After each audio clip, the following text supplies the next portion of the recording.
કાલે ટોપિક ઉપર વાત કરેલી હતી એક. ચાલો કાલે આપણે ક્યુબ ટેસ્ટ ની ને એની વાત કરી હતી. આમાં કોઈને કઈ ડાઉટ હોય તો કયો, નહીતર આપણે નેક્સ્ટ ટોપિક ઉપર આગળ આજે વાત કરીએ. બોલો, આ ટોપિકમાં કોઈને કઈ ઇશ્યુ આવેલો હોય, પ્રોબ્લેમ હોય તો કયો, નહીતર બાકી આપણે નેક્સ્ટ ટોપિક ઉપર જઈએ.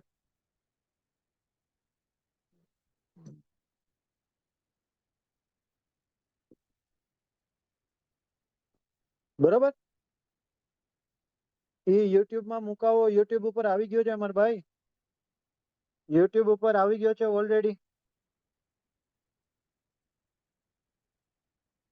સર મેચ્યોરિટી ટેસ્ટ વાળું હતું ને કેજો ને. હાલો, મેચ્યોરિટી ટેસ્ટ ઉપરનું હતું ને આપણે જોઈ લઈએ. ચાલો પેલા અત્યારે હવે ટોપિક સ્ટાર્ટ કરીએ, મેચ્યોરિટી ટેસ્ટ.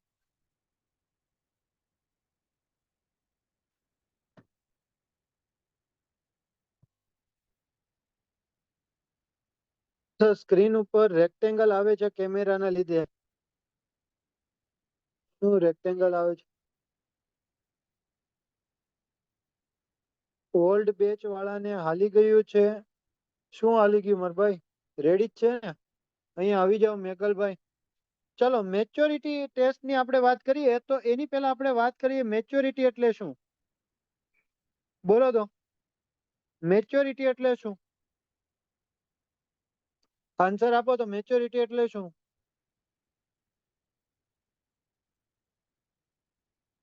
ચલો ચલો, તમને ઇન્ટરવ્યુમાં જ ક્વેશ્ચન પૂછી લે કે મેચ્યોરિટી એટલે શું. વેન સ્પેસિમેન ગેઇન સ્ટ્રેન્થ, એને મેચ્યોરિટી કહેવાય. મેચ્યોરિટી ઓફ કોન્ક્રીટ, તમને એમ પૂછે કે મેચ્યોરિટી ઓફ કોન્ક્રીટ એટલે શું. ચાલો ઇન્ટરવ્યુમાં જ ક્વેશ્ચન પૂછેલો કે મેચ્યોરિટી ઓફ કોન્ક્રીટ એટલે શું. તો મેચ્યોરિટી ઓફ કોન્ક્રીટ એ એકચ્યુઅલીમાં શું છે, તો તમારો ટાઈમ અને ટેમ્પરેચરનું મલ્ટિપ્લિકેશન છે. બરોબર, કે થ્રુ આઉટ જ્યારે તમે એનું ક્યોરિંગ કરો છો તો ક્યોરિંગ પીરિયડ દરમિયાન જે તમારું ટેમ્પરેચર હોય છે એનો તમે જે સમેશન કરો છો એને જ તરીકે ઓળખવામાં આવે છે, મેચ્યોરિટી ઓફ કોન્ક્રીટ તરીકે ઓળખવામાં આવે છે. ક્લિયર? ખ્યાલ આવ્યો કે ન આવ્યો? એક જ મિનિટ હો. આ કેમેરા વાળાને લીધે કોઈને પ્રોબ્લેમ આવે છે ભાઈ? તમે હરખું કયો, પ્રોબ્લેમ આવે છે. ચાલો એ ભાઈને કાઢી નાખીએ. કોનો કેમેરો ઓન છે?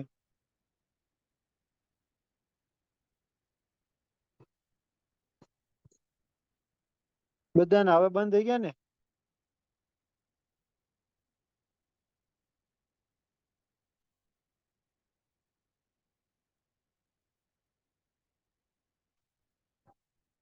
પાર્થ પટેલ, તમારો વિડીયો ઓન છે?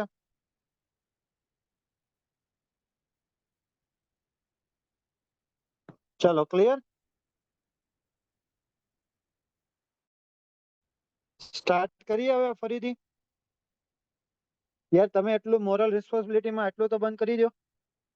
ચાલો, મેચ્યોરિટી ઓફ કોન્ક્રીટ એટલે શું છે, તો મેચ્યોરિટી ઓફ કોન્ક્રીટ એકચ્યુઅલીમાં તમારું શું છે, પ્રોડક્ટ છે. પ્રોડક્ટ એટલે શું છે કે બંને વચ્ચેનું મલ્ટિપ્લિકેશન. કોની વચ્ચેનું? તો જે ક્યોરિંગ પીરિયડ દરમિયાન જે તમને ટેમ્પરેચર જોવા મળતું હોય છે એનો તમે મલ્ટિપ્લિકેશન લ્યો છો, એને જ કોના તરીકે ઓળખવામાં આવે છે, મેચ્યોરિટી ઓફ કોન્ક્રીટ તરીકે ઓળખવામાં આવે છે. તો એના રિગાર્ડિંગ હું તમને એક વિડીયો બતાવું, એટલે વિડીયો જોશો એટલે એકદમ એના ઉપરનું પિક્ચર ક્લિયર થઈ જશે કે મેચ્યોરિટી ઓફ કોન્ક્રીટ એટલે શું.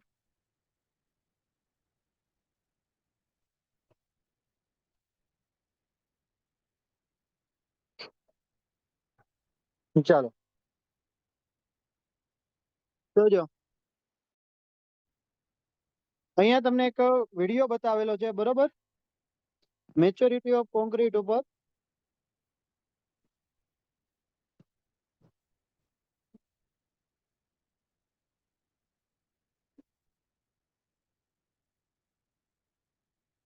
જો મેચ્યોરિટી ઓફ કોન્ક્રીટ એટલે કે જે તમે ક્યોરિંગ પીરિયડ દરમિયાન તમને જે ટેમ્પરેચર મળે છે એ બંનેનું તમે મલ્ટિપ્લિકેશન કરો છો તો એના કારણે તમને શું મળે છે? મેચ્યોરિટી ઓફ કોન્ક્રીટ મળે છે. તો મેચ્યોરિટી ઉપર કોન્ક્રીટ ઉપરથી તમને ખ્યાલ શું આવે છે કે કોન્ક્રીટ છે તમારામાં એકચ્યુઅલી સ્ટ્રેન્થ કેટલી ગેઇન કરેલી છે એનો આઈડિયા લેવા માટે આપણે શું કરવામાં આવે છે? મેચ્યોરિટી ઓફ કોન્ક્રીટ કરવામાં આવે છે. હવે મેચ્યોરિટી ઓફ કોન્ક્રીટ છે, તમે મારો ક્વેશ્ચન એવો છે કે સાહેબ કેમ આપને ખબર પડે? તો એ તો ક્યુબ ટેસ્ટ ઉપર છે તો મેચ્યોરિટી ઓફ કોન્ક્રીટ ખબર પડી જાય ને.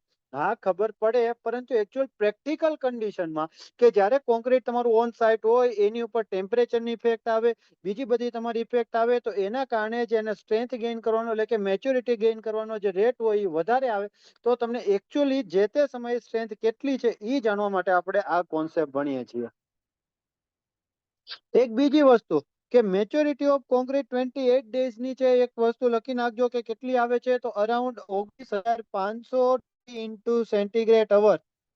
બરોબર. તો ઘણી વખત આનો યુનિટ પૂછી લે તો મેચ્યોરિટી ઓફ કોન્ક્રીટ નો યુનિટ શું આવે? ડિગ્રી સેન્ટીગ્રેડ ઇન્ટુ અવર અથવા તો ડિગ્રી સેન્ટીગ્રેડ ઇન્ટુ ડેઝ.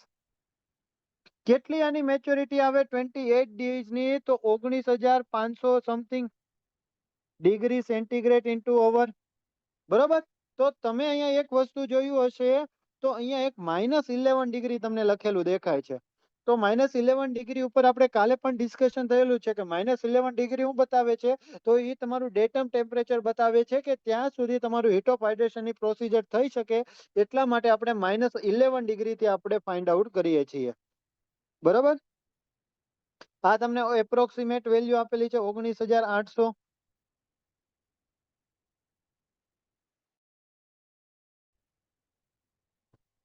આની ઉપરનો મેઇન ટેસ્ટ જોઈએ.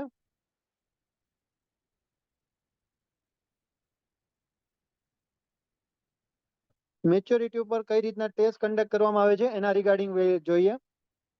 તો જો પહેલી વસ્તુ તો મેચ્યોરિટી ઓફ કોન્ક્રીટ કેવું છે? નોન ડિસ્ટ્રક્ટિવ ટેસ્ટ છે કે જેની મદદથી કોન્ક્રીટને તમે ડિસ્ટ્રોય કર્યા વગર, પરંતુ જ્યારે તમને ઇન્ટરવ્યુમાં ક્વેશ્ચન પૂછવામાં આવે ત્યારે તમે નહીં કહેતા, સામે ચાલી નોન ડિસ્ટ્રક્ટિવ ટેસ્ટના નામ પૂછે તો તમારે માત્ર ને માત્ર બે જ ટેસ્ટના નામ આપવાના. બોલો કયા કયા ટેસ્ટના નામ આપશો? એક તમારું આવે એનડીટી આવે અને બીજું કયું આવે? Rebound hammer test. આ મેચ્યોરિટી ટેસ્ટ છે તો આના ઉપરથી તમે શું ફાઇન્ડ આઉટ કરી શકો? સ્ટ્રેન્થ ફાઇન્ડ આઉટ કરી શકો. આ તમારી નોન ડિસ્ટ્રક્ટિવ મેથડ છે, પરંતુ ત્યાં આપણે ક્લોઝ કરવાનું નથી. તો જો મેચ્યોરિટી ઓફ એને ટેસ્ટ ઉપરથી આપણે શું ખબર પડે છે કે તમારું જે સ્ટ્રેન્થ ઓફ ગેઇન કરવાનો રેટ છે, બરોબર, જે સ્ટ્રેન્થ છે ગેઇન કરવાનો રેટ છે એ તમને કેટલો છે એ વસ્તુ તમને ખ્યાલ આવશે. આ તમારી મેથડ કેવી છે? તો લેબોરેટરી અને ફિલ્ડ ઉપર બંનેનું ક્લબ કરીને આ તમારી મેથડ આખી તૈયાર થાય. હવે અહીંયા જો કે તમને કઈ રીતના આપેલું હોય, તો આવું એક તમારું સેન્સર હોય કે જે તમારું દરેક અવર ઉપર તમારું મેજર કરતું જાય, ટેમ્પરેચર કેટલું છે એ મેજર કરતું જાય. એમાં તમારું સેન્સર પ્રોવાઈડ કરેલું હોય. હવે એમાં જ્યારે તમે ઓકે પ્રેસ કરો એટલે જે તે સમયે કોન્ક્રીટની મેચ્યોરિટી કેટલી છે એ તમને ખબર પડી જાય. હવે આમાં કરે કેવું? સર નવા જોઈન થયેલા એ બધાને કેમેરા શરૂ જ રહે છે. મારો ભાઈ જે લોકો ન્યુલી એડેડ છો એ લોકો પોતપોતાનો કેમેરો ઓફ કરી દો, બરોબર ને? અહીંયા આવી જા ભાઈ. એના લીધે કઈ એટલો બધો ફરક નથી પડતો. અહીંયા આવી જા. જો સ્ટ્રેન્થ ગેઇન કરવાનો રેટ ખ્યાલ આવે મેચ્યોરિટી ઉપરથી, એ કઈ રીતના? તો જો એની માટે હું તમને એક વસ્તુ સમજાવું. તો અહીંયા નહીં.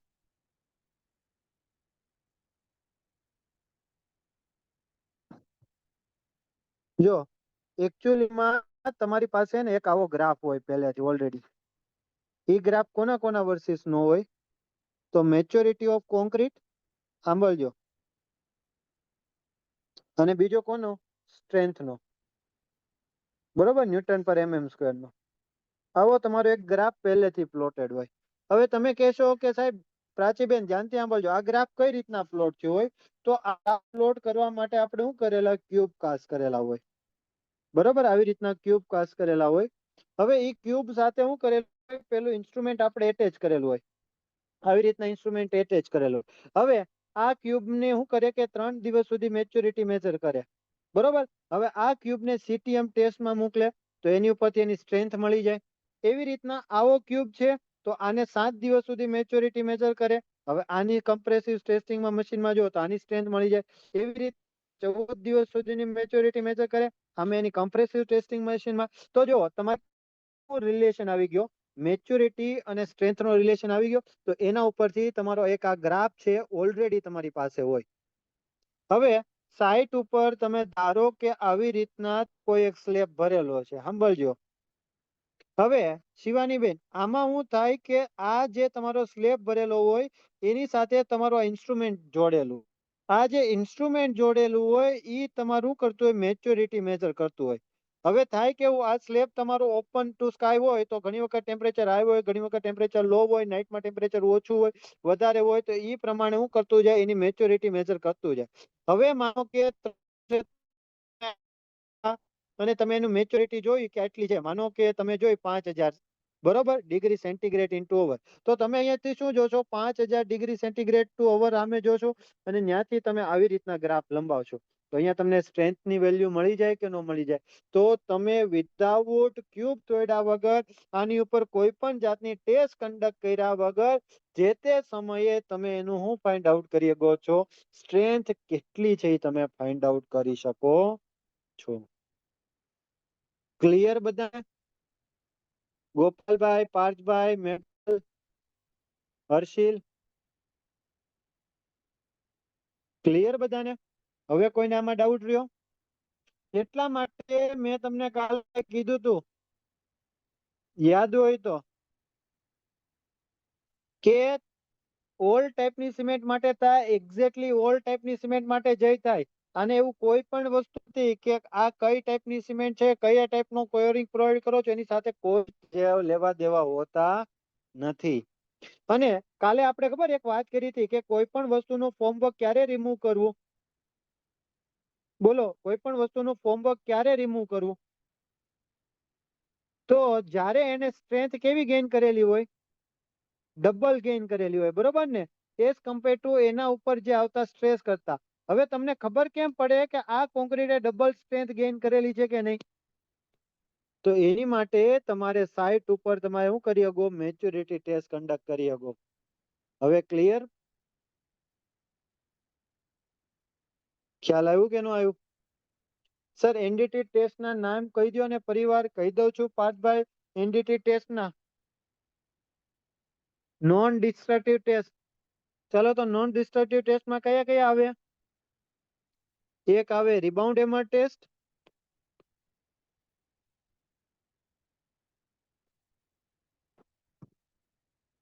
અને બીજી કઈ આવે? U PV test. તો મારો ક્વેશ્ચન એવો છે કે શું આ તમને એકચ્યુઅલમાં રિઝલ્ટ આપીને દે? રિબાઉન્ડ હેમર ટેસ્ટ અથવા તો યુપીવી ટેસ્ટ કરો તો એ તમને એકચ્યુઅલમાં રિઝલ્ટ આપે? ના આપે. તો આ બંને ટેસ્ટ છે not reliable. Rebound hammer test ઉપરથી એકચ્યુઅલમાં શું ખબર પડે? રિબાઉન્ડ હેમર ટેસ્ટ ઉપરથી એકચ્યુઅલમાં શું ખબર પડે? બોલો તો ફટાફટ આન્સર આપો તો. એકચ્યુઅલમાં સરફેસની હાર્ડનેસ ખબર પડે.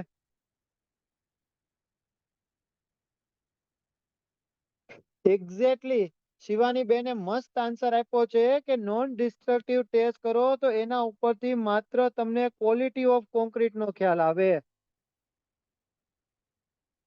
બરોબર ને? આ બધું તમે પ્રિલિમ્સમાં ભણેલા હશો.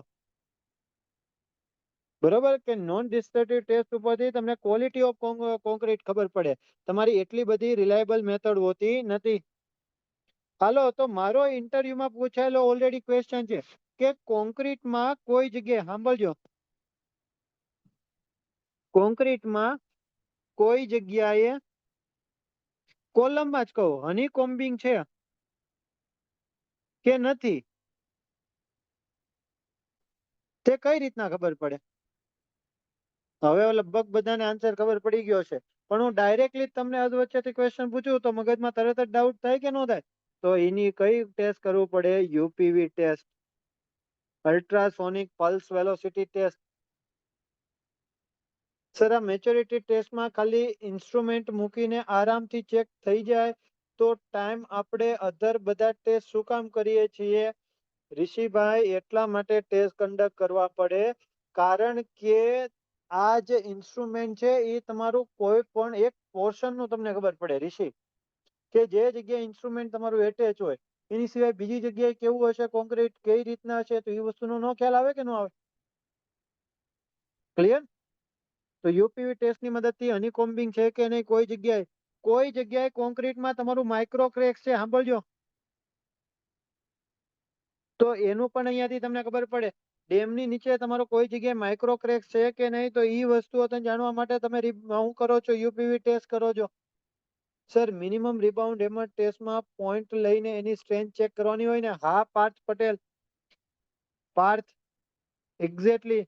હમણાં હું તમને એક પીડીએફ બતાવું, બરોબર? જો આ એક પીડીએફ છે, આની અંદર બધા ટેસ્ટ આવી જાય. આ એક પીડીએફ છે કે જેની અંદર અત્યાર સુધી તમે જેટલા પણ ટેસ્ટ ભણેલા હશો એ બધા ટેસ્ટ આની અંદર આવી જાય. તો આ પીડીએફ છે હું તમારી સાથે શેર કરી દઈ કે જેનાથી તમને ખબર પડે કે કયા કયા ટેસ્ટ કરવામાં આવે. લાઈક જો સિમેન્ટની ઉપર કયા કયા ટેસ્ટ કરવામાં આવે, તો ફાઇનનેસ ટેસ્ટ કરવામાં આવે, કન્સિસ્ટન્સી ટેસ્ટ કરવામાં આવે છે, initial setting time, final setting time, soundness test કરવામાં આવે છે. એવી રીતના એગ્રીગેટ ઉપર, કોન્ક્રીટ ઉપર, હાર્ડન કોન્ક્રીટ ઉપર સાંભળજો, એમાં પણ નોન ડિસ્ટ્રક્ટિવ ટેસ્ટમાં રિબાઉન્ડ હેમર ટેસ્ટ અને અલ્ટ્રાસોનિક પલ્સ વેલોસિટી ટેસ્ટ. તો ચાલો આ બે ટેસ્ટ આપણે અત્યારે જ બતાવી દઈએ એટલે તમારા લોકોને જેટલા ડાઉટ હોય એ આમાંથી ક્લિયર થઈ જાય.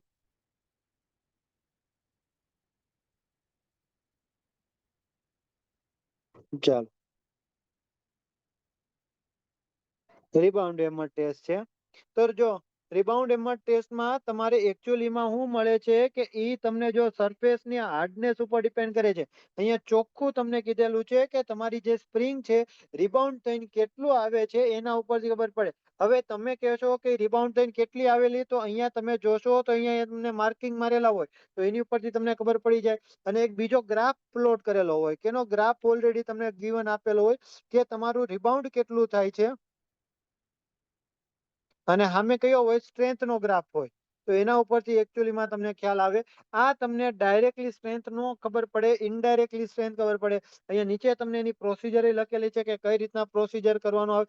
મિનિમમ જુઓ, સાંભળજો, અહીંયા જો કેટલા રીડિંગ લખેલા છે, 15 રીડિંગ. તો આ યાદ રાખજો. કેમ 15 રીડિંગ લેવા પડ્યા? કારણ કે આ તમારી રિલાયબલ મેથડ નથી. પછી બહુ બધી વસ્તુ ઉપર ડિપેન્ડ કરે કે ભાઈ તમારી સરફેસ કેવી છે, તમારું ઇન્સ્ટ્રુમેન્ટ પરપેન્ડિક્યુલર રાખેલું છે કે નથી રાખેલું, બરોબર? જે જગ્યાએ તમે એપ્લાય કરો છો એની નીચે કેવિટી છે કે હું, એની નીચે કપચી છે કે નહીં, તો એ ઘણી બધી વસ્તુ ઉપર ડિપેન્ડ કરે છે. એવી રીતના અલ્ટ્રાસોનિક પલ્સ વેલોસિટી ટેસ્ટ એટલે કે યુપીવી ટેસ્ટ. તો યુપીવી ટેસ્ટ નો યુઝ કેના માટે થાય? તો કોન્ક્રીટની ડેન્સિટી જાણવા માટે, યુનિફોર્મિટી જાણવા માટે, હોમોજીનિયટી જાણવા માટે આપણે મેઇનલી આનો યુઝ કરીએ યુપીવી ટેસ્ટ નો. એમાં તમારા બે રીતના હોય, એક ટ્રાન્સડ્યુસર હોય, બીજું રિસીવર હોય. આમાં તમારા વેવ્સ પાસ કરે, વેવ પાસ કરીને તમારું એમાં હું મેજર કરે, પલ્સ વેલોસિટી મેજર કરે. અને પલ્સ વેલોસિટી ઉપરથી આપણે કહેશું કે તમારું કોન્ક્રીટ સારું છે કે ખરાબ. હાલો, તો મારો ક્વેશ્ચન તમને એવું છે, સાંભળજો, કે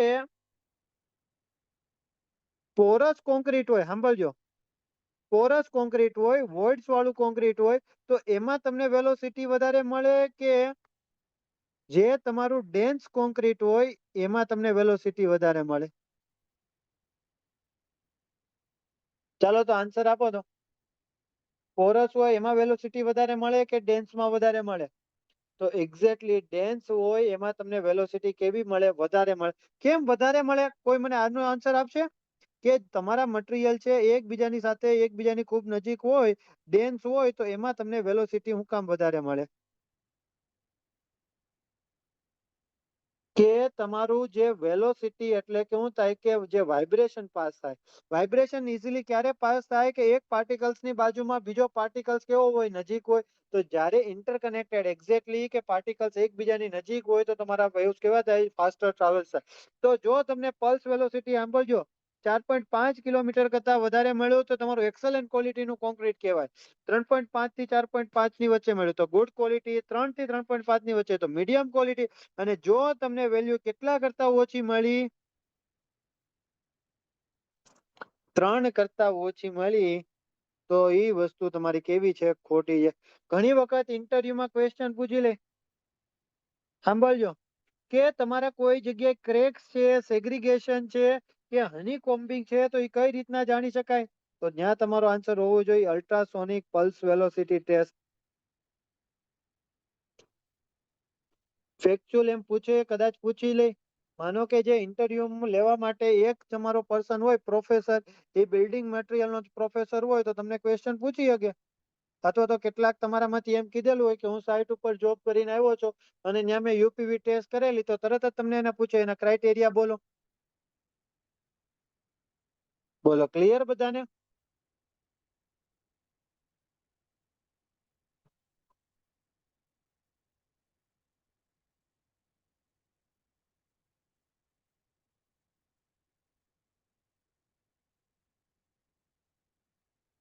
ચાલો મેચ્યોરિટી વાળો ટેસ્ટ જોઈ લો કે મેચ્યોરિટી ઓફ ટેસ્ટમાં શું કરે છે. આવી રીતના તમારે સિલિન્ડર ભરે, બરોબર, દરેક સિલિન્ડર નું શું કરે કે મેચ્યોરિટી મેજર કરે લેબોરેટરીમાં, અને પછી એને શું કરે સીટીએમ મશીનમાં મૂકીને સ્ટ્રેન્થ કરે, તો એક તમારો ગ્રાફ રેડી થઈ જાય. એ ગ્રાફ છે પછી તમારા માટે આઈડિયલ કન્ડિશન થઈ ગઈ. હવે સાઇટ ઉપર જાઓ, સાઇટ ઉપર તમારો ઇન્સ્ટ્રુમેન્ટ સેટઅપ કરી દે જે તે સેક્શન સાથે, બરોબર. એ મેચ્યોરિટી મેજર કરી લે અને મેચ્યોરિટી ઉપરથી તમને કહે કે આની સ્ટ્રેન્થ આટલી છે. ક્લિયર?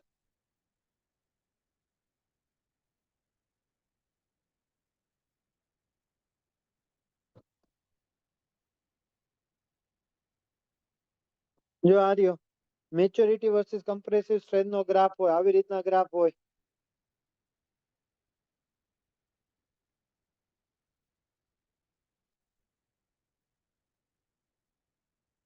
જો અહીંયા દેખાય છે કે રોડ છે પર્ટિક્યુલર, કોઈ કોન્ક્રીટ નો તમારો રોડ બનાવેલો છે, તો એનું તમારું મેચ્યોરિટી મેજર કરવા માટે એક ડિવાઇસ તમારું સેટઅપ કરેલું છે.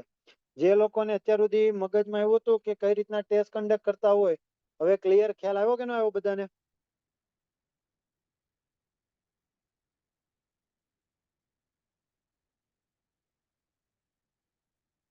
તો હવે સાઈડ ઉપરથી મેચ્યોરિટી મળી જાય, તો એના ઉપરથી સ્ટ્રેન્થ મળી જાય.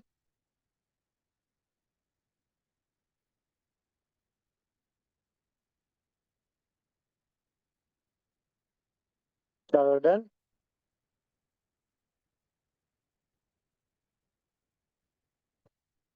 હવે નેક્સ્ટ ટોપિક આપણે વાત કરીએ પ્લાસ્ટર.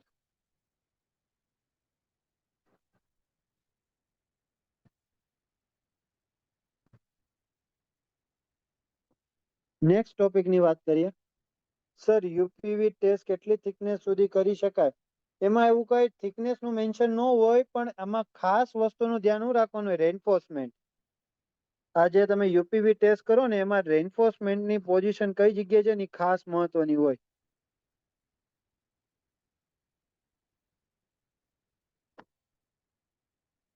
ક્લિયર?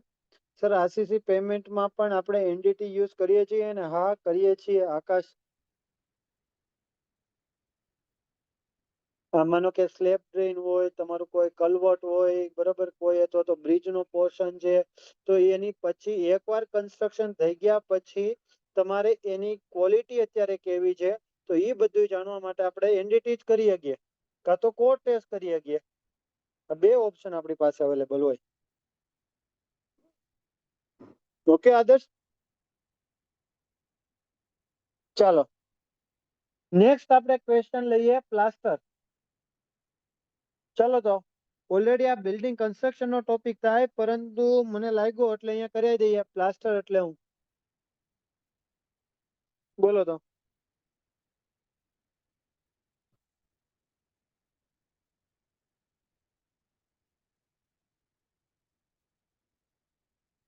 શું પ્લાસ્ટર એટલે? રિપ્લાય આપો.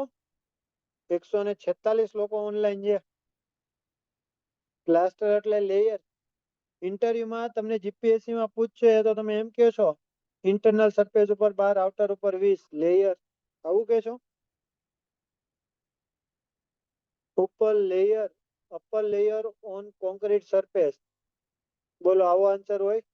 વોલની સરફેસને સ્મૂથ બનાવવા માટે જે કરીએ સિદ્ધરાજ, બરોબર છે. મોટાર લેયર કે જે વોટર પ્રૂફિંગ આપે, સ્મૂથ સરફેસ આપવા માટે, એસ્થેટિક વ્યૂ આપવા માટે, વેધરિંગ એક્શન સામે પ્રોટેક્શન આપવા માટે, બ્રિક મેશનરી ઉપર સ્મૂથ સરફેસ કરવાની જે પ્રોસીજર કે જે વેધરિંગ એક્શનને રોકે, તો ચાલો હા કહી શકાય. તો જ્યારે તમારું કોઈ વોલ હોય, સીલિંગ હોય કે કોલમ, એટલે કે આરસીસી ની જે રફ સરફેસ છે, સાંભળજો, આની જે રફ સરફેસ પર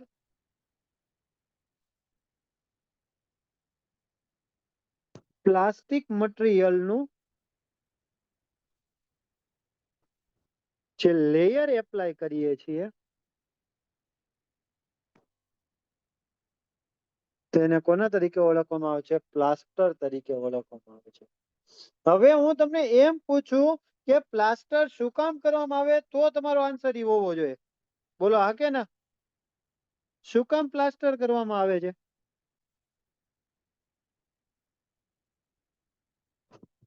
ચાલો તો હવે રિપ્લાય આપો બધા લોકો.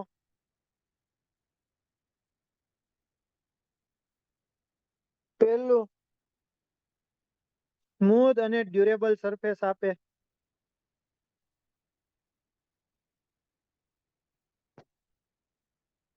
હા કે ના? વેધરિંગ એજન્સી સામે પ્રોટેક્શન આપે. હાલો, બરોબર છે જય? વેધરિંગ એક્શન સામે પ્રોટેક્શન આપે. હવે ઈ તો તમને ખબર હોય ને, ઇન્ટરવ્યુમાં કદાચ એમ પૂછી લે કે વેધરિંગ પ્રોટેક્શન એટલે હું, અથવા તો વેધરિંગ એજન્સી સામે પ્રોટેક્શન આપે, તો ઈ તો તમને ખબર ને વેધરિંગ એજન્સી કઈ કઈ આવે? રેઇનફોલ થાય, બરોબર, પછી તમારું ટેમ્પરેચર હાઈ હોય, લો હોય, આ બધી તમારી વેધરિંગ એજન્સી થઈ. વિન્ડ હોય, એક્ઝેક્ટલી.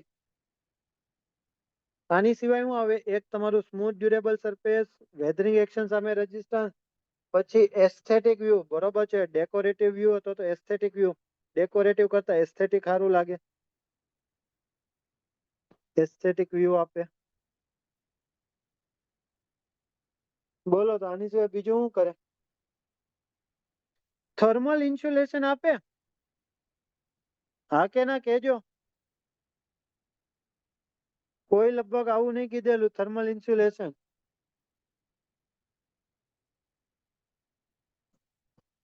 વોટર ને અંદર પેનિટ્રેટ થતું અટકાવે.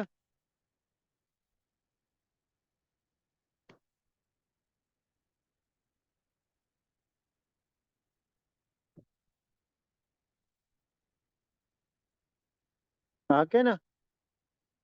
થર્મલ ઇન્સ્યુલેશન કઈ રીતના? તો તું વિચાર, એક દિવાલ છે, એ દિવાલ ઉપર તો પ્લાસ્ટર નો માર, તો એ દિવાલ વધારે તપે કે પ્લાસ્ટર માર પછી તને અંદર વધારે ઠંડુ લાગે? પાર્થ, તું એક રૂમમાં રહે છો, એ રૂમની દિવાલ છે એની ઉપર પ્લાસ્ટર નો માર, અને એક જગ્યાએ એવો જ રૂમ છે જેની ઉપર પ્લાસ્ટર મારેલું હોય દિવાલ ઉપર, ને એ પછી રહે, તો બે જગ્યાએ વધારે કઈ જગ્યાએ તારું અંદર હીટ તારી મેન્ટેન રહે? કહેજે તો મારો ભાઈ. વિધાઉટ પ્લાસ્ટર માં? એ મારા ભાઈ, જેમાં પ્લાસ્ટર મારેલું હોય ને એમાં અંદર હીટ મેન્ટેન રહે, એટલે કે ઠંડુ હોય તો અંદર ઠંડુ રહે, અને ગરમ હોય ને તો અંદર ગરમ રહે.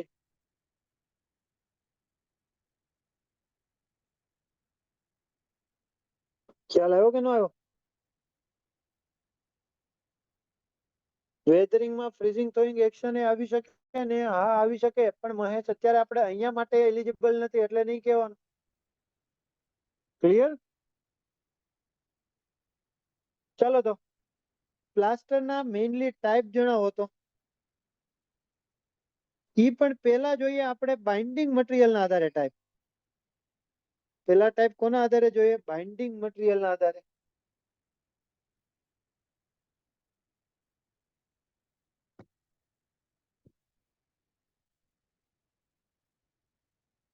બરોબર, બાઇન્ડિંગ મટીરિયલના આધારે ટાઈપ. કયા કયા આવે? બોલો લાઇમ પ્લાસ્ટર. પછી બીજું સિમેન્ટ પ્લાસ્ટર.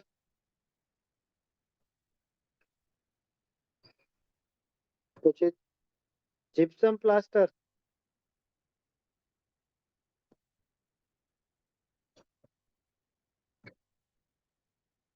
પછી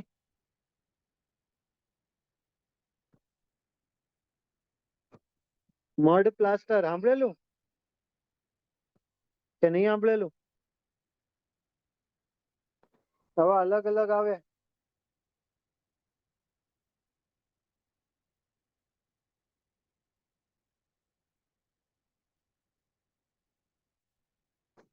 હા કે ના?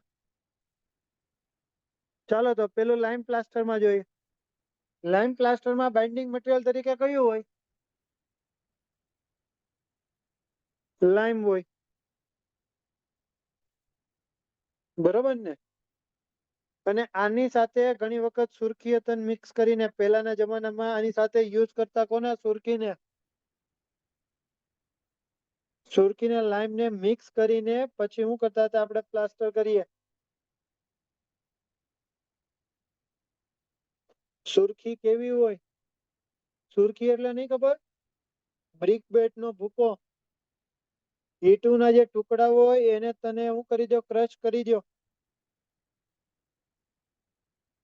ઓલ્ડ ટાઈમમાં યુઝ કરતા. કયો તો આની વેધરિંગ રેઝિસ્ટન્સ કેપેસિટી કેવી હોય? આની વેધરિંગ રેઝિસ્ટન્સ કેપેસિટી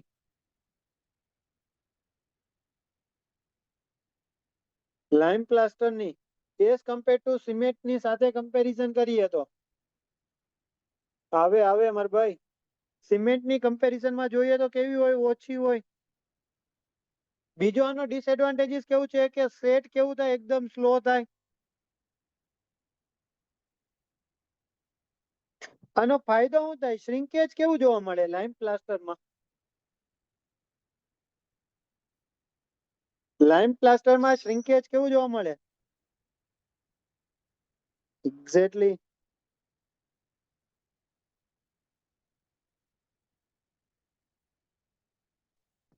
પછી બીજું આવે સિમેન્ટ પ્લાસ્ટર. હા કે ને? નાવ ડેઝમાં સૌથી વધુ આ જ યુઝ થાય ને?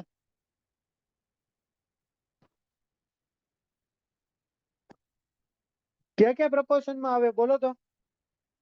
ક્યાં ક્યાં પ્રપોર્શનમાં આવે?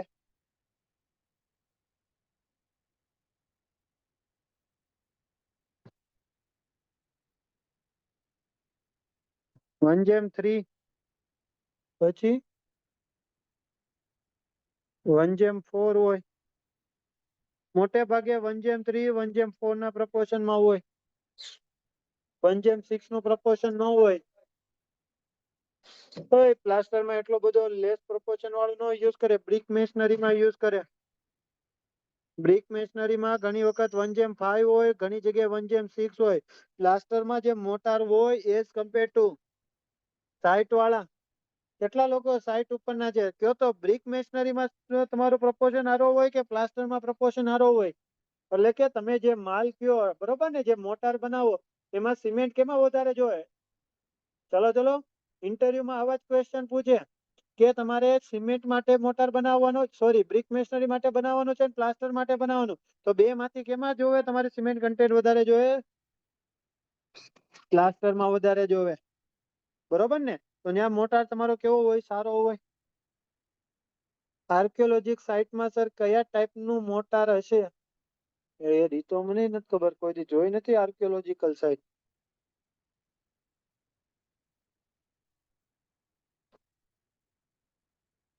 મોટારમાં પણ વે બેચિંગ હોય કે વોલ્યુમ બેચિંગ? હાલો તો બીજો ક્વેશ્ચન. આ જે તમે મોટાર રેડી કરો એમાં વે બેચિંગ હોય કે વોલ્યુમ બેચિંગ હોય? કયો તો. મોટાર જે રેડી કરો એમાં તમારું શું હોય? વોલ્યુમ બેચિંગ હોય કે વે બેચિંગ હોય? તો એક્ઝેક્ટલી વોલ્યુમ બેચિંગ હોય.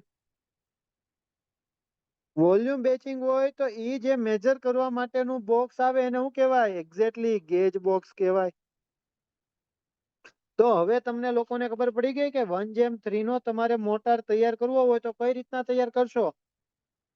3 બોક્સ ગેજ બોક્સ ના નાખશું અને એની ઉપર 1 બેગ સિમેન્ટ ની થેલી નાખી દેશું. આનાથી જે તમારું મિક્સર તૈયાર થાય એ તમારું કેવું હોય? એક બીજી આની ખાસ એક કન્ડિશન હોય, why not wet batching. Way batching એ કરી એક માર ભાઈ, પણ તું જ જોઈ લે સાઈટ ઉપર ઈઝી પોસિબલ કયું થાય?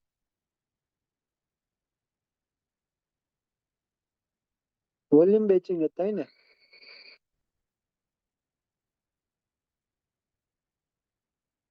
તગારાથી ભરીને સીધા નાખે, પણ એવું કહેવાનું નહીં. જો કે આવી રીતના ગેજ બોક્સ વાળું તમને એમ કહે કે સાઈટ ઉપર આવી રીતના થાય તો તમે ત્યારે ના પાડજો, વજન કાંટો રાખે એમ ને. હા, વજન કાંટા વાળી.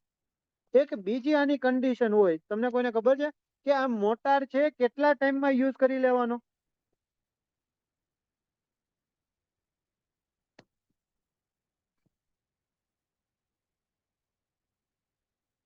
આ બધા જ ઇન્ટરવ્યુ ના ક્વેશ્ચન જો. કેટલા ટાઈમમાં યુઝ કરી નાખવાનું? સર સાઈટ ઉપર એકચ્યુઅલમાં શું થતું હોય છે એમ પૂછે તો શું કહેવાનું? તો ત્યાં તમારે કહી દેવાનું સાહેબ તગારા ભરીને નાખે, પણ તગારા હું એવી રીતના રાખું કે સેમ સાઈઝ ના હોય. એક તગારું સિમેન્ટ નું હોય તો 3 તગારા અમે સેન્ડ ના સેમ વોલ્યુમ ના, બરોબર? તો કેટલા ટાઈમમાં? વિધિન 30 મિનિટ્સમાં તમારે યુઝ કરી નાખવાનો. મોટે ભાગે સાઈટ ઉપર આ વસ્તુ ફોલોઅપ ન થાય. માલ એને હવારમાં તૈયાર કરી દીધો હોય તો હાંજ સુધી ઈ જ માલમાં પાણી નાખીને વાપરે. પરંતુ તમે સાઈટ ઉપર જાઓ તો તમારે એટલું ઇન્સ્યોરન્સ કરવાનું છે કે જે મોટાર છે બરોબર, ઈ તમારે વિધિન 30 મિનિટ્સમાં યુઝ થઈ જાય એટલા જ વોટરમાં તમારે પાણી એડપ્ટ કરાવવાનું. સમજી ગયા ધ્રુવીન? કે તમારે પાણી કેટલામાં એને નાખવાનું પરમિસિબલ કે ભાઈ 30 મિનિટમાં તો જો તો આને યુઝ કરી લેવાનું તો એટલાનો જ તું બને. પહેલાના સ્ટ્રક્ચરમાં વિધાઉટ પ્લાસ્ટર ના હતા, steel they are more water retaining damping resistant. But હાલના સિમેન્ટ પ્લાસ્ટરમાં કેમ એવું નહીં આવે? આવે કેયુરભાઈ. હાલો, તો કેયુરભાઈ નો ક્વેશ્ચન એવો છે કે પહેલાના જમાનામાં છે બરોબર, તો સારું એવું કઈ પ્લાસ્ટર એપ્લાય કર્યા વગર વધારે સસ્ટેન થતું. કેમ? કારણ કે પહેલાના જમાનામાં મારો ભાઈ સ્ટોન મેશનરી યુઝ કરતા. અને સ્ટોન મેશનરીમાં તમે જ મને કહો તો પ્લાસ્ટર એપ્લાય કરવાની જરૂર છે કે નહીં?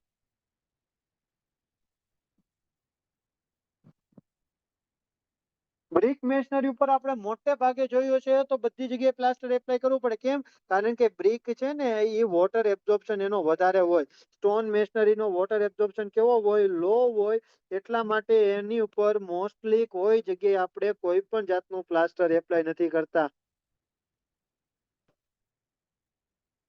ક્લિયર? અને બીજું શું કે સ્ટોન મેશનરી ઇટસેલ્ફ પોતાનું ઇમ્પરમેબલ જેવું જ છે અને એસ્થેટિક વ્યૂ એ સારું આપે છે. એસ્થેટિક વ્યૂ સારું આપે છે, પાછું વોટર એબ્ઝોર્પ્શન એ લો છે, તો પછી હું કામ આપણે વધારે પૈસા નાખીને પ્લાસ્ટર માથે એપ્લાય કરવું જોવે? આપણે બ્રિક મેશનરીમાં પ્લાસ્ટર હું કામ એપ્લાય કરીએ છીએ કે ભાઈ બ્રિક છે એનો વોટર એબ્ઝોર્પ્શન વધારે છે, બરોબર, પાછું એનું લુક એ સારો નથી અને વોટરની જે પેનિટ્રેશન છે એ વધારે થાય એ. તો આ બધાના કારણોસર આપણે પ્લાસ્ટર એપ્લાય કરવું પડ્યું. નકર હું તમે કઈ મૂર્ખા નથી કે આપણે પ્લાસ્ટર એપ્લાય કરીએ. સ્ટોન મેશનરીમાં બાઇન્ડિંગ મટીરિયલ તરીકે શું યુઝ કરતા હતા પહેલાના ટાઈમમાં? પહેલાના ટાઈમમાં ઇમરાનભાઈ લાઇમ નો યુઝ કરતા હતા. ગેજ બોક્સ ની કોઈ સ્ટાન્ડર્ડ સાઇઝ હોય તો ચાલો તો તમે જ કહો તો આ જે ગેજ બોક્સ હોય એની વોલ્યુમ કેટલું હોય? એક બેગ ના વોલ્યુમ જેટલું હોય. એક બેગ નું વોલ્યુમ કેટલું હોય? 1.5 1.25 ફીટ ક્યુબ આની જેટલું હોય. બરોબર ને? તો જો સિમેન્ટ પ્લાસ્ટરમાં આપણે ઘણી બધી વાત કરી દીધી. હવે પાછું સિમેન્ટ પ્લાસ્ટરમાં ડિપેન્ડ કરે છે કે તમે આ કઈ જગ્યાએ પ્લાસ્ટર એપ્લાય કરો છો એની થિકનેસ એના ઉપર ડિપેન્ડ કરે. સીલિંગમાં પ્લાસ્ટર કરતા હોય તો ન્યા થિકનેસ અલગ હોય, વોલ ઉપર પ્લાસ્ટર કરતા હોય તો ન્યાય થિકનેસ અલગ હોય, અને આઉટરમાં પ્લાસ્ટર કરતા હોય તોય થિકનેસ અલગ હોય કે ન હોય? એક્સપોઝ બ્રિક મેશનરી વોલમાં સચિન ફર્સ્ટ ક્લાસ બ્રિક યુઝ કર્યા. ચાલો તો સીલિંગમાં કેટલા નું પ્લાસ્ટર યુઝ કરો છો? ચલો તમારે લોકોનો જ રિપ્લાય આપવાનો છે. સીલિંગમાં એક્ઝેક્ટલી 10 mm. વોલમાં હોય તો વોલ આપણે વર્ટિકલ વોલ દિવાલમાં કેટલા નું સુધીનું કરીએ? એક્ઝેક્ટલી 12 mm, 12 થી 15 mm નું. ઘણી જગ્યાએ વેરી થતું હોય, બરોબર ને? હાફ બ્રિક મેશનરીની વોલ હોય, સાંભળજો, હાફ બ્રિક મેશનરીની વોલ હોય તો એની ઉપર 15 mm પ્લાસ્ટર કરે. ફૂલ બ્રિક મેશનરીની હોય તો 12 mm કરે. સર સેફ્ટમાં સીલિંગમાં આરસીસી છે તો ત્યાં પ્લાસ્ટરની જરૂર ના પડે. એટલે મારા ભાઈ સચિન, લાસ્ટમાં હમણાં હું તમને પૂછું ને ત્યારે તમારે એના રિપ્લાય લઈ લે, નકર આની લિંક તૂટી જાય. એક્સટર્નલમાં કેટલા નું હોય? જનરલી 20 mm ની આજુબાજુ હોય. આમાં પણ 2 કોટ આવે આઉટર પ્લાસ્ટરમાં, ખબર હે? સિંગલ કોટ આવે અને ડબલ કોટ આવે. ડબલ કોટમાં 2 રીતના કરે. એક 8 mm પેલા જે એપ્લાય કરે 12 mm નો એપ્લાય કરે, અને એની ઉપર જે એપ્લાય કરે એ 8 mm નો એપ્લાય કરે. હા કે ના? આ જે 12 mm નો એપ્લાય કરે એમાં તમારું 1:3 નું રાખે, અને 8 mm નો એપ્લાય કરે એમાં 1:1 નું રાખે. ચાલો એક બહુ મસ્ત ક્વેશ્ચન પૂછું તમને. એક મસ્ત ક્વેશ્ચન પૂછું.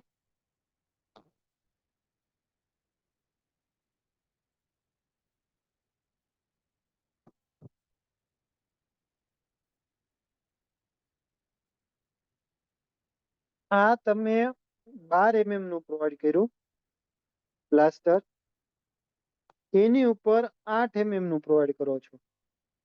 બંનેમાં પ્રપોર્શન અલગ અલગ રાખ્યા.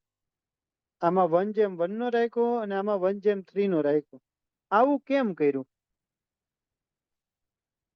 કોઈ મને આન્સર આપશે આવું કેમ કર્યું? તમે કરાવેલો સાઇટ ઉપર પોસિબલ નથી એ વાત સમજો, પણ આવું કરે છે કેમ? આવું કરે છે?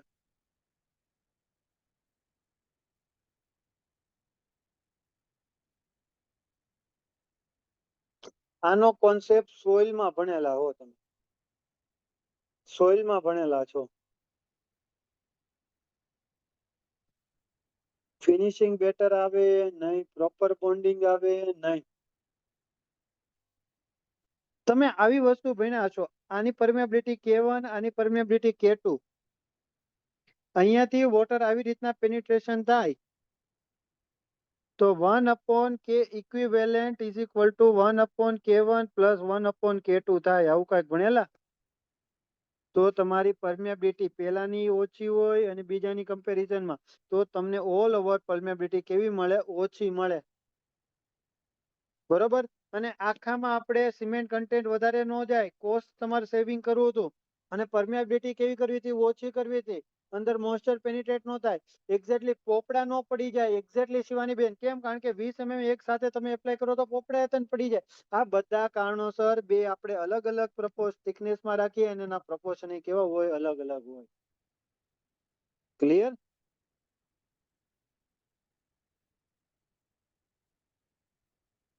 આ તમે સોઇલમાં આવી રીતના ભણેલા હશો કે સોઇલમાં આવી રીતના અલગ અલગ લેયર હોય. K1 પરમેબિલિટી વાળું, K2 પરમેબિલિટી વાળું હોય.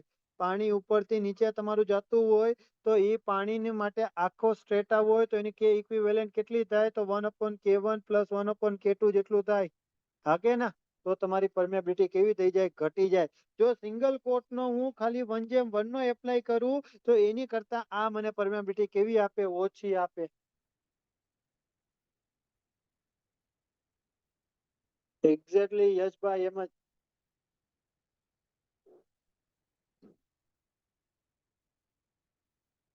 ચાલો તો બીજો ક્વેશ્ચન. પ્રવીણભાઈ, થિકનેસ. હાલો તો પ્લાસ્ટરની થિકનેસ કઈ રીતના મેજર કરે? અથવા તો પ્લાસ્ટર છે તમારે બધી જગ્યાએ થિકનેસ પ્રોપર મળે છે કે નહીં, એની માટે શું કરવામાં આવે?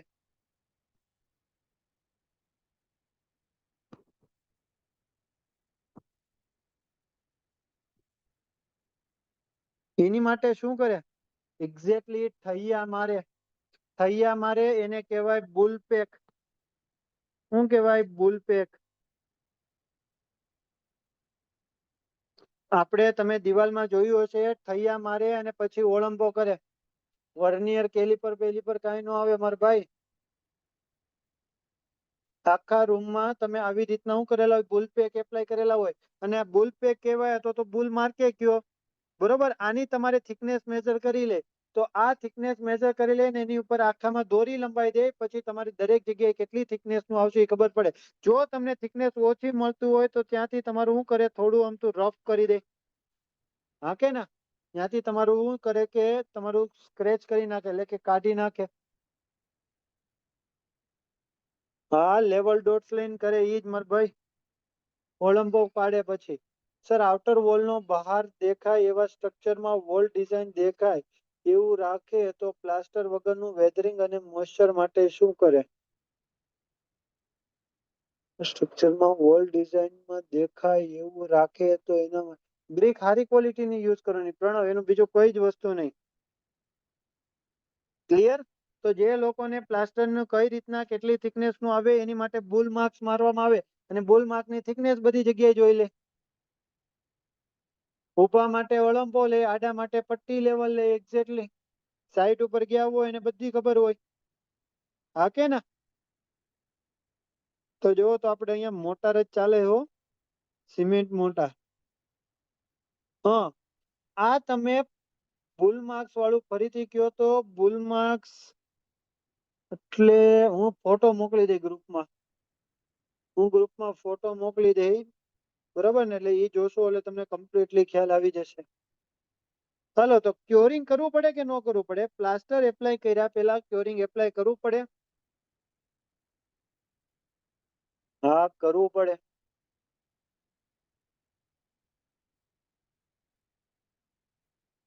બરાબર ને? પણ ઈ ખાસ ધ્યાન રાખવાનું કે જે તમે ક્યોરિંગ કરો ઈ કાં તો ખૂબ વધારે ન હોવું જોઈએ, સાંભળજો, કે ખૂબ ઓછું ન હોવું જોઈએ. કોઈ મને રીઝન આપશે કેમ ખૂબ વધારે નહીં, ખૂબ ઓછું નહીં? હાલો, એ તો આપને ખબર જ છે કે બધાને ખૂબ ઓછું તો ન જ હોવું જોઈએ.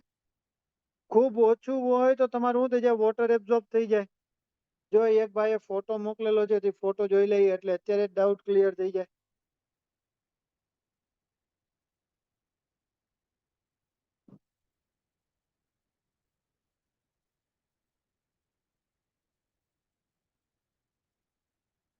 જો અહીંયા તમને જે દેખાય છે એ તમારું શું કરે છે, બુલ માર્ક્સ મારેલા અને એ પ્રોપર થિકનેસ ના મારેલા હોય, પછી જે તમારું દોરી હોય એની મદદથી આખા દિવાલમાં કેટલું આવે છે ખબર પડી જાય. થૈયા મારે કાટકોણ, એક્ઝેક્ટલી.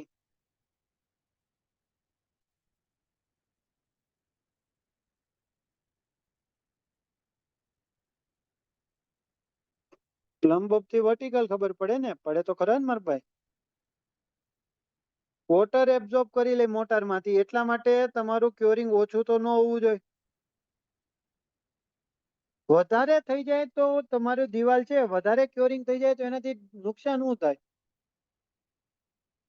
કોઈ મને કહે છે? વધારે ક્યોરિંગ થઈ જાય તો?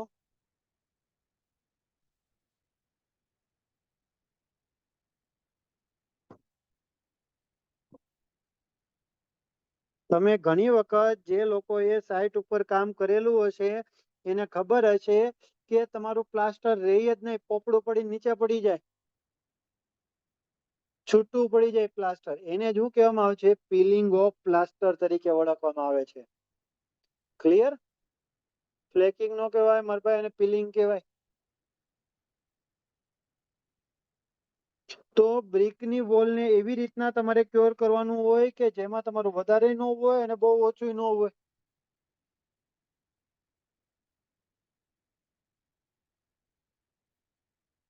ચાલો, સિમેન્ટ પ્લાસ્ટરમાં હવે કોઈ પણ જાતનો ડાઉટ રહી?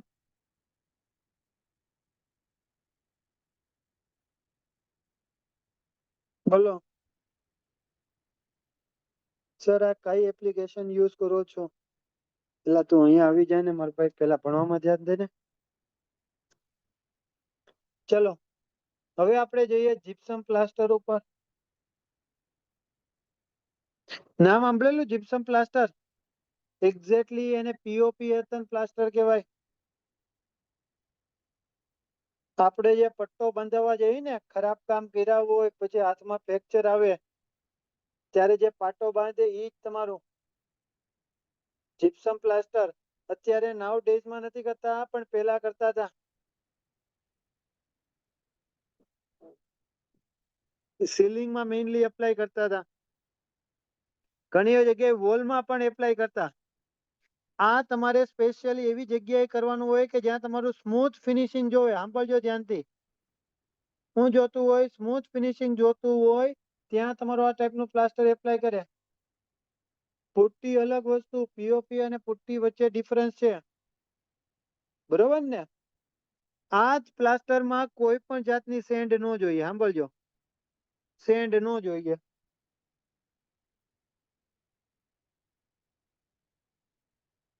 આની એક તમારે ખાસિયત છે. બોલો, આ પ્લાસ્ટર એક જગ્યાએ ન કરાય. તમે જ મને કહો તો. અત્યારે ડબલ એસી માં આ જ વપરાય છે. એક્ઝેક્ટલી ધ્રુવીનભાઈ, અત્યારે ડબલ એસી બ્લોકમાં આ જ યુઝ થાય છે. આનું એક તમારો એક છે કે આ પ્લાસ્ટર એવી જગ્યાએ નો, કે જે જગ્યાએ કેવું વોટર નો કોન્ટેક્ટ આવતો હોય ત્યાં આ પ્લાસ્ટર યુઝ કરાય નહીં. એક્ઝેક્ટલી હ્યુમિડિટી હોય, મોઇસ્ચર હોય, ડેમ્પનેસ હોય, એટલે કે આ કઈ જગ્યાએ હોય? ઇન્ટિરિયર વોલમાં કરવાનું. ભૂલ ચૂકમાં એક્સટિરિયરમાં કરવા જવાનું નહીં. આના આ તમે એપ્લાય કરો ને તો ફિનિશિંગ બહુ મસ્ત આવે. કેમ નો કરાય? કારણ કે રહી જ નહીં, પોપડું પડીને મોઢા ઉપર પડે. આ પ્લાસ્ટર તમે એપ્લાય કરો ને તો આની ઉપર પુટ્ટી એપ્લાય કરવાની જરૂર ન પડે. તમે ઘણી જગ્યાએ જોયું હશે કે આપણે સિમેન્ટ પ્લાસ્ટર કરીએ પછી એની ઉપર પુટ્ટી એપ્લાય કરીએ અને પછી કલર એપ્લાય કરીએ. હા કે ના? તો તમે જો જીપ્સમ પ્લાસ્ટર કરતા હોય સિમેન્ટ પ્લાસ્ટરની જગ્યાએ તો પુટ્ટી એપ્લાય કરવાની જરૂરિયાત રહેતી નથી. ડાયરેક્ટલી તમે કલર એપ્લાય કરી શકો.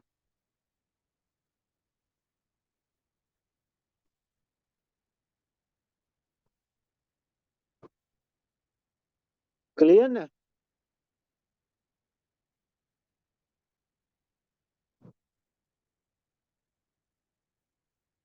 પુનિંગ નામ તો સાંભળેલું પણ અત્યારે મને ખ્યાલ નથી હોવાનું. જય, જાણી લઈ માર ભાઈ. અને પછી આવે મડ પ્લાસ્ટર. ચાલો તો નામ સાંભળેલું છે મડ પ્લાસ્ટર?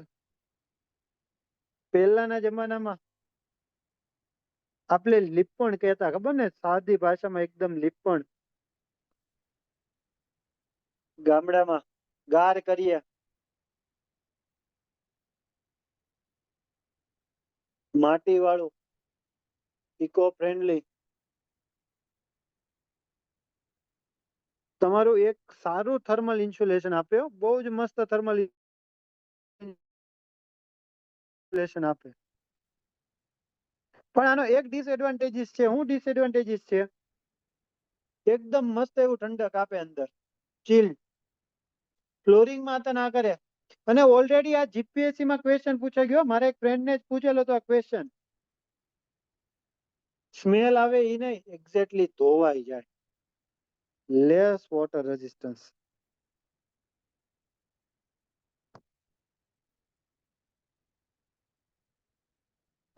ક્લિયર ને? મેન્ટેન કરવું પડે.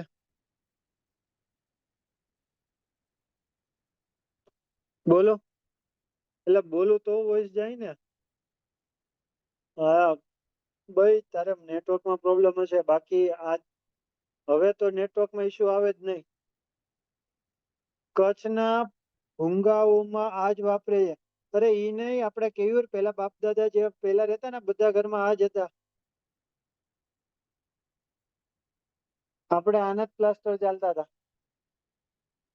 ચાલો, તો આ આપણે વાત કરી બાઇન્ડિંગ મટીરિયલના આધારે પ્લાસ્ટરના ટાઈપ પાડેલા.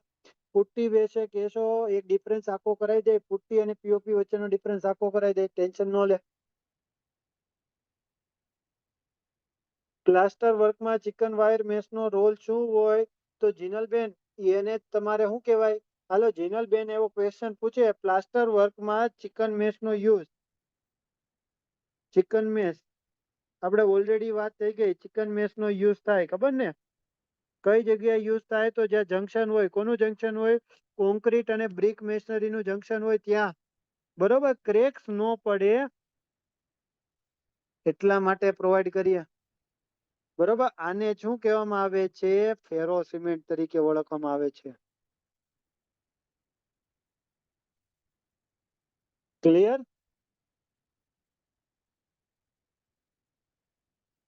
જીનલબેન, બેન્ચીસ બનાવવામાં યુઝ થાય. એક્ઝેક્ટલી વામરભાઈ. વોટર રિટેનિંગ સ્ટ્રક્ચરમાં, સ્વિમિંગ પુલમાં.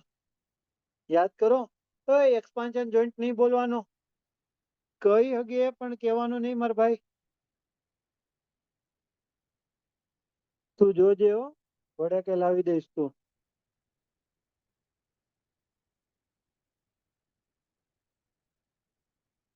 ચાલો, આ તો આપણે બાઇન્ડિંગ મટીરિયલ ના આધારે જોયા હતા. બેઝડ ઓન ફિનિશિંગ ના આધારે તને ટાઈપ પડે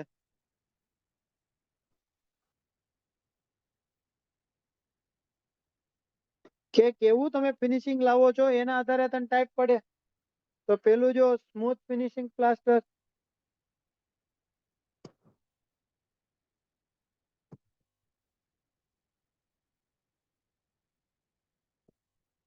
રફ કોટ પ્લાસ્ટર,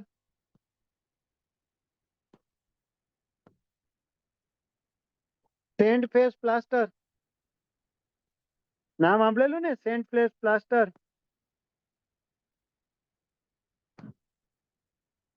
સુકો પ્લાસ્ટર,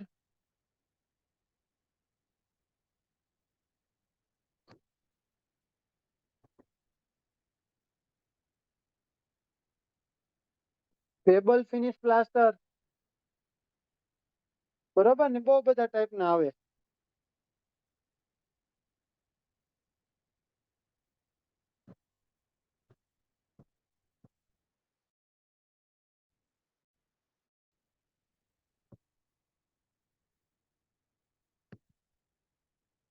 છાણિયા પ્લાસ્ટર વાળું અહીંયા આવી જા.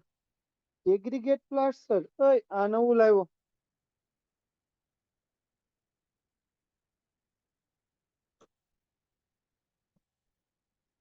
ચાલો, એમાં સ્મૂથ ફિનિશ પ્લાસ્ટર ની આપણે વાત કરીએ.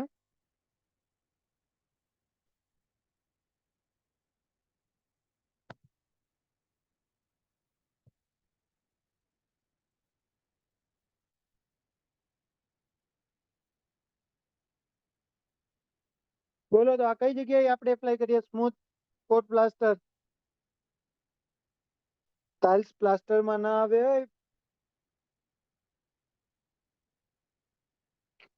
ઇનર વોલ્સ માં,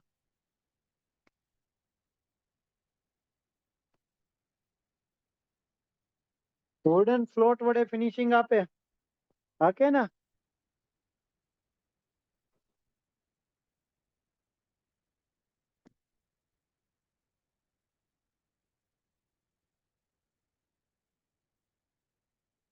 પણ આની ઉપર પુટ્ટી એપ્લાય થાય.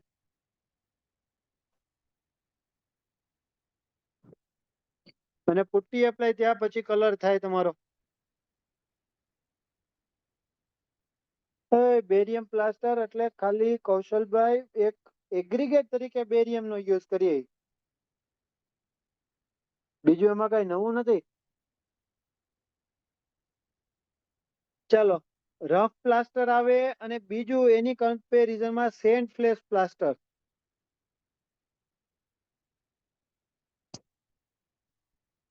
આવું તમે નામ સાંભળ્યું છે, સેન્ટ ફ્લેશ પ્લાસ્ટર નું?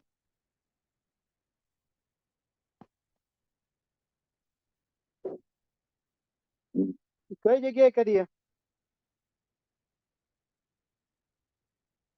કઈ જગ્યાએ કરીએ સેન્ટ ફ્લેશ પ્લાસ્ટર? આઉટર માં એક્ઝેક્ટલી.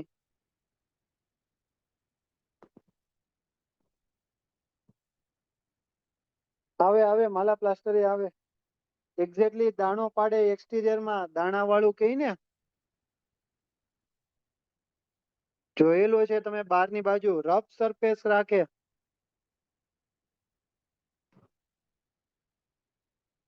ટિપ્પણી હતન કે એક્ઝેક્ટલી પ્રજાપતિ ટિપ્પણી હતન કે લોકલ લેંગ્વેજમાં સ્પોન્જ વડે. કરે ને ટિપ્પણીમાં સેકન્ડ લેયરમાં કર્યો.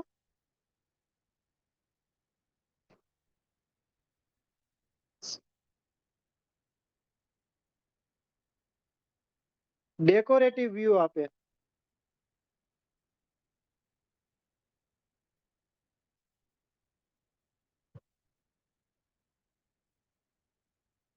રાઉન્ડ રાઉન્ડ કરવાનું શું રીઝન હોય? એલા એ તો યાર હવે તો જ તમારું બને, દાણા તો જ બહાર આવે.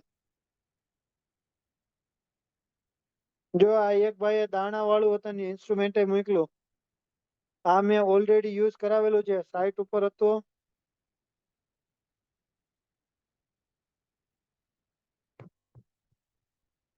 એટલી બધી ચેટ થઈ ગયું.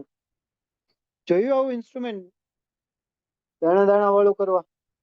સેન્ડ ગ્રેન્સ હોય એને ઉપજાવવા માટે.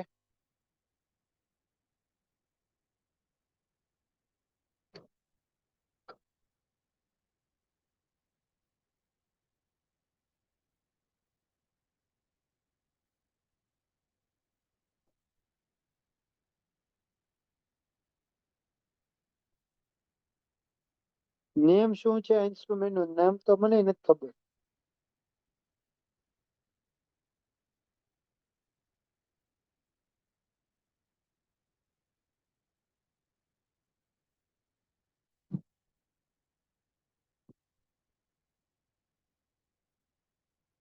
પછી પેબલ સ્ટોન તો વોશ સ્ટોન પ્લાસ્ટર.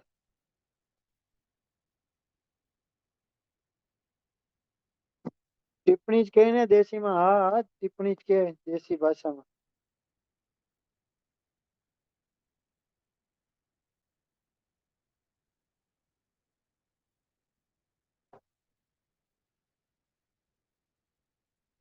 બતાવું આ?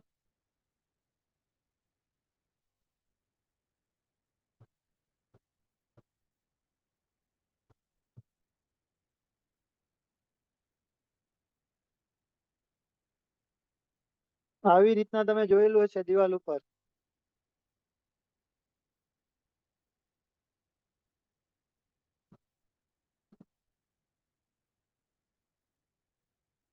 જોયેલું આ રીતના એકદમ નાના નાના સ્મોલ પેબલ નો યુઝ કરે.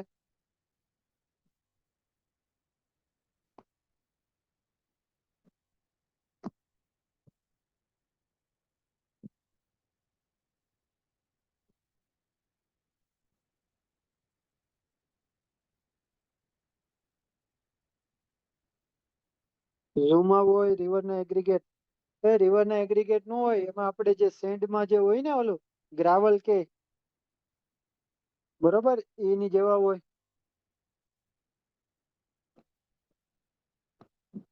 એસ્થેટિક વ્યૂ આપવા માટે કરે.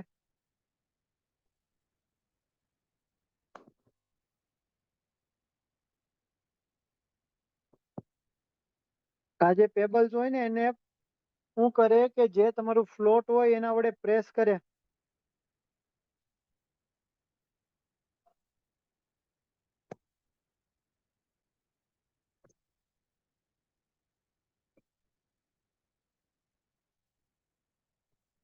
બરાબર ને?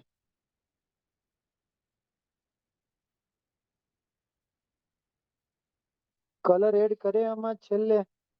હા ડિપેન્ડ કરે કે કલર વાળું જોતું હોય તે રીતના તને કરે.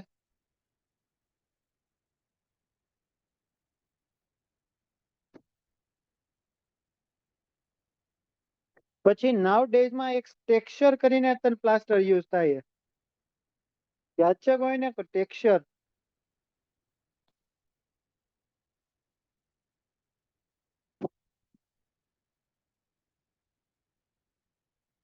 Exactly decorative.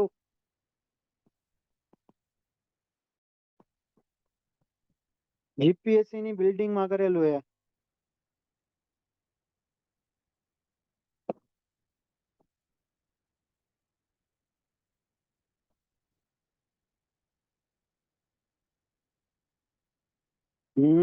બ્રશ રોલર નો યુઝ કરે. બતાવું ફોટો?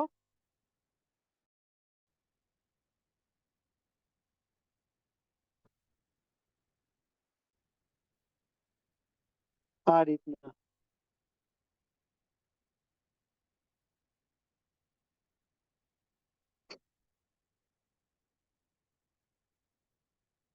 વચ્ચે પટ્ટા પટ્ટા વાળું હોય. તો હવે આ વખતે જાવ ને ત્યારે તમને જીપીએસસી માં ઓલરેડી પૂછેલું હોય કે આ બિલ્ડિંગમાં કયા ટાઈપનું પ્લાસ્ટર હોય, તો ટેક્સચર પ્લાસ્ટર કરેલું હોય. હવે કેટલાક લોકો માલા પ્લાસ્ટર વર્ડ યુઝ કરતા હોય, ખબર? માલા. તો આવું કોઈ પ્લાસ્ટર નથી, પણ લોકલ વર્ડ છે. જેમ કેમ આપણે ટિપ્પણીએ કહીએ, કેવી રીતના જોડે. નિયરલી સ્મૂથ ફિનિશિંગ જેવું જ આપે. નિયરલી સ્મૂથ ફિનિશ જેવું જ હોય.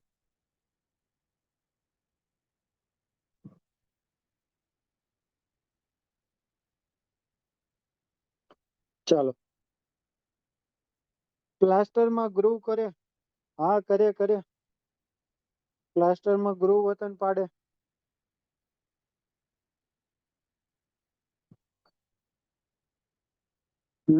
આઈપીસી. આઈપીસી એટલે ખબર? આઈપીસી.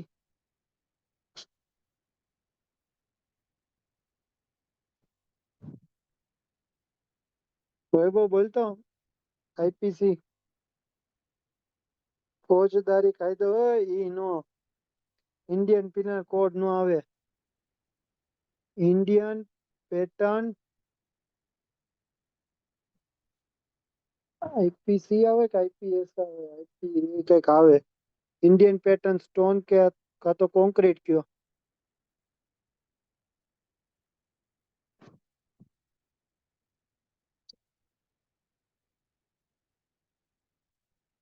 આઈપીએસ કહેવાય.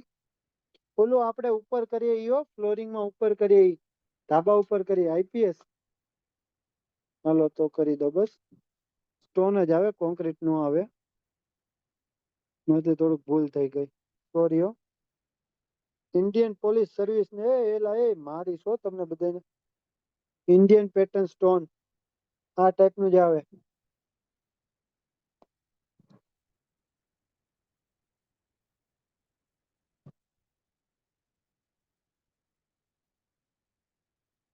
ચાલો તો એક મારા તરફથી ક્વેશ્ચન છે. પ્લાસ્ટરમાં ક્રેક પડવાના રીઝન.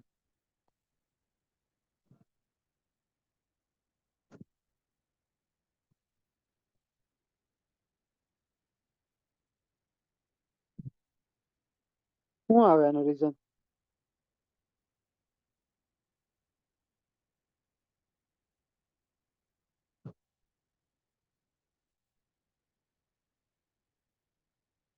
હાલો પ્રોપર ક્યોરિંગ નો કર્યું હોય એટલે. પછી બીજું.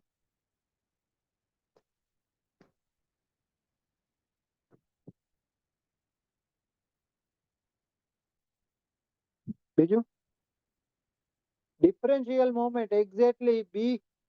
આખા આખા નામે આવતો જ ફાઉન્ડેશન ની મુવમેન્ટ થવાના કારણે.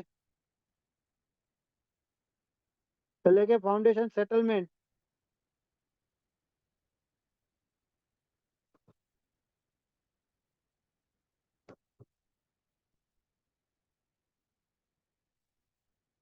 બરોબર ને? Exactly change in temperature.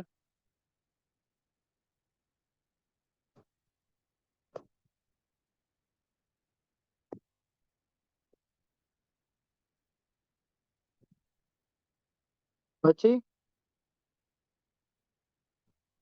કે અંદર કોઈ તમારું સ્ટીલ કે ઈ હોય બરોબર, રેન્ફોર્સમેન્ટ કે લોખંડ કે કઈક મેશ કે એવું રાખ્યું હોય તો એનું કોરોઝન થવાના કારણે.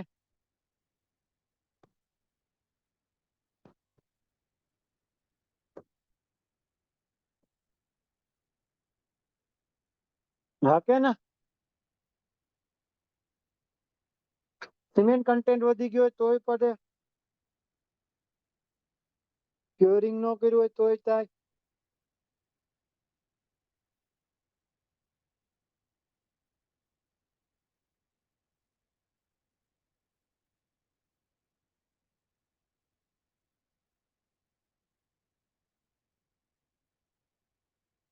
થિકનેસ વધારે હોય તોય પડે, સાચી વાત હે.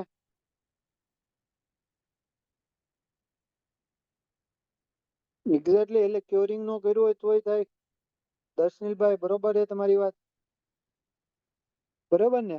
તો આ બધા કારણોસર તમારું ક્રેક પડવાના ચાન્સીસ છે. હાઈ વોટર સિમેન્ટ રેશિયો રાખેલો હોય તોય,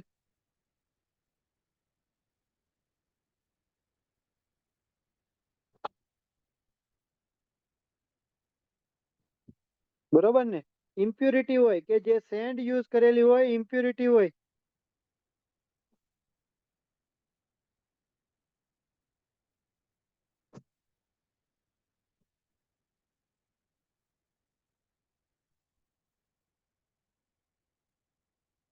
હાલો તો હવે આમાં એક જ પ્રશ્ન રહ્યો પ્લાસ્ટરમાં. તો ક્રેક્સ પડે તો શું કરો?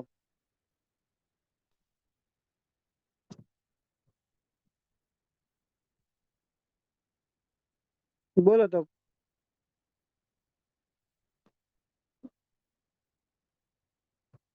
કેટલો પોર્શન રિમૂવ કરવાનો?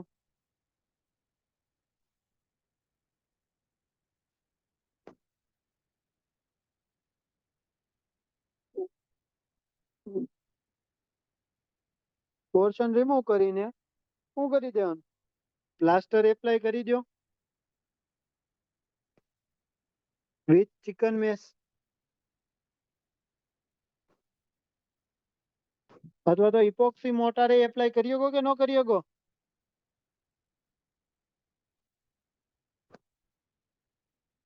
અને માઇનર ક્રેક હોય તો? માઇનર ક્રેક હોય તો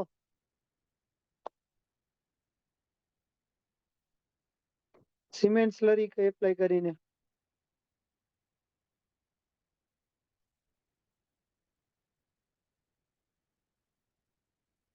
ક્લિયર ને? બોલો. બધું આવી ગયું ને પ્લાસ્ટરમાં?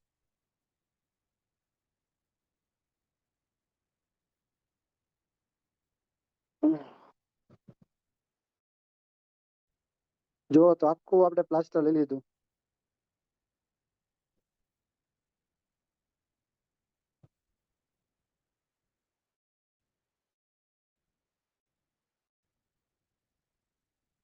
બોલો ક્લિયર? ચિકન મેસ વિશે સમજાવો. ચિકન મેસ મારા ભાઈ સર્ચ કરજે એટલે ખબર પડી જાય.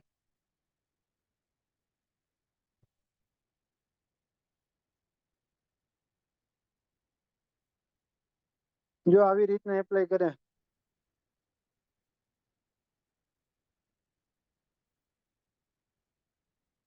દેખાય છે મારા ભાઈ?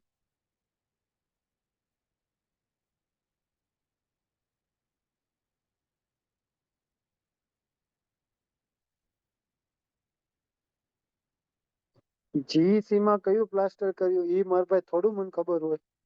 જીઈસી માં કયું કરેલું?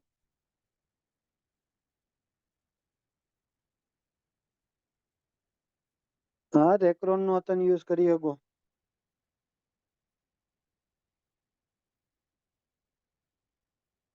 વાય યુઝ ચિકન મેસ? ક્રેક નો પડે એટલા માટે. મોટે ભાગે જોજે તારી ક્રેક ન્યા જ પડતી હોય. કોલમ અથવા તો કોન્ક્રીટ નું જંકશન, સોરી કોન્ક્રીટ અને જે બ્રિક મેસનરી જંકશન હોય ને ત્યાં ક્રેક પડવાના ચાન્સીસ વધારે હોય. બરોબર, એટલા માટે ત્યાં યુઝ કરે. એબીએન માં ચિકન મેસ નો હોય ને, મોટી મેસ હોય, સ્ટીલ વાયર જ હોય, પણ એમાં મોટા ડાયના ને થોડાક મોટા હોય. બરોબર, આજે લેક્ચર આપણે અહીંયા સુધી જ રાખીએ.